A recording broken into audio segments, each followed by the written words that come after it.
Quelle est la mission du Community Manager? On peut voir plein de choses sur internet, comme quoi le Community Manager fait tout et plein de choses. En fait, tout simplement, ça dépend. Ça dépend de ce que vous allez proposer à votre client. Je vais vous donner des exemples concrets de ce que je fais moi au quotidien avec mes différents clients. Comme je ne fais pas de pack, et bien tout simplement mes offres sont personnalisées en fonction des réels besoins de mes clients. C'est-à-dire que j'ai 2 clients pour lesquels je m'occupe de simplement créer les contenus. Donc community management, création de contenu avec un petit peu de la gestion de la page.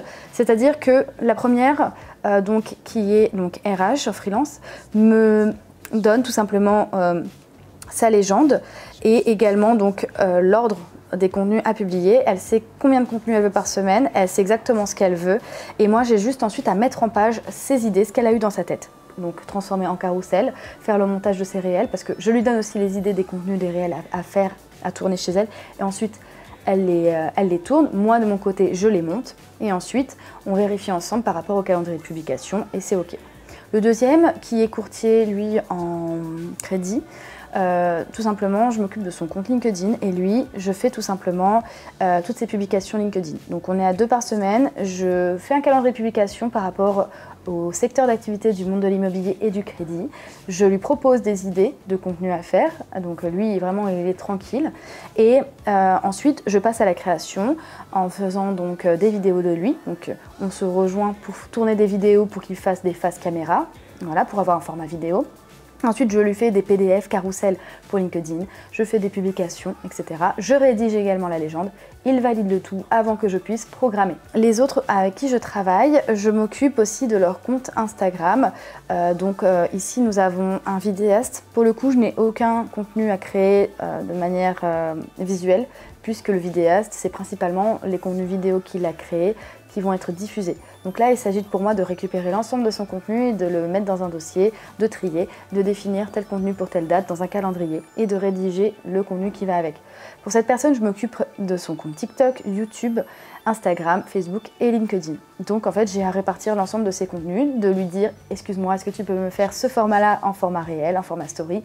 peu importe, pour que je puisse vraiment adapter chacun des contenus à la plateforme que j'ai en face de moi. Et je rédige la légende dans un calendrier de publication qui est ensuite validé par mon client et ensuite je programme le contenu. Et donc pour certains de mes clients, il y a aussi la partie animation et modération. Donc, qui vont permettre d'avoir de l'engagement supplémentaire sur les comptes. Donc pour ça, je me mets une petite routine tous les matins, en plus de mienne, pour aller interagir avec des comptes pendant genre 15-20 minutes par jour, où j'interagis, je réponds aux commentaires, je like, je partage, je commente. Tout ça pour ensuite avoir de l'engagement de la part de ces personnes sur le propre compte de mes clients. Voilà. J'invite des gens à s'abonner à la page. Voilà. Toutes ces choses-là que je fais chaque matin, du lundi au vendredi pour mes clients. Et pour moi aussi, bien sûr. Donc voilà comment on peut distinguer donc, différents types de missions en community management. Bien sûr, vous allez trouver d'autres personnes en community management qui vont s'occuper de faire totalement d'autres choses. Il y en a qui vont même inclure peut-être la partie rédaction d'articles de blog en se disant bah, du coup je m'occupe aussi des médias sociaux via internet, donc le site internet, le blog. Il y en a qui vont peut-être s'occuper uniquement de définir des stratégies, donc il y en a qui vont peut-être uniquement définir les publicités à faire, à mettre en place. Donc tout ça, ce sont des choses vraiment qu'il faut prendre en compte, qu'il faut garder en tête et que vous pouvez proposer à vos clients. Maintenant, ce que je vous conseille, c'est pas forcément de faire des packs qui sont prédéfinis, mais c'est vraiment de s'adapter aux besoins du client par rapport à ses objectifs afin d'avoir un devis et une mission totalement adaptée à votre client. Vous allez me dire après comment on fait pour deviner son TJM et le taux. Bah, tout simplement, normalement, vous êtes censé savoir à peu près combien de temps vous mettez par tâche et combien ça va vous prendre de temps au cours d'un mois, par exemple, ou de jours. Et vous l'adaptez tout simplement en fonction de la mission et de votre client. Voilà. What's up is down, what's left is right.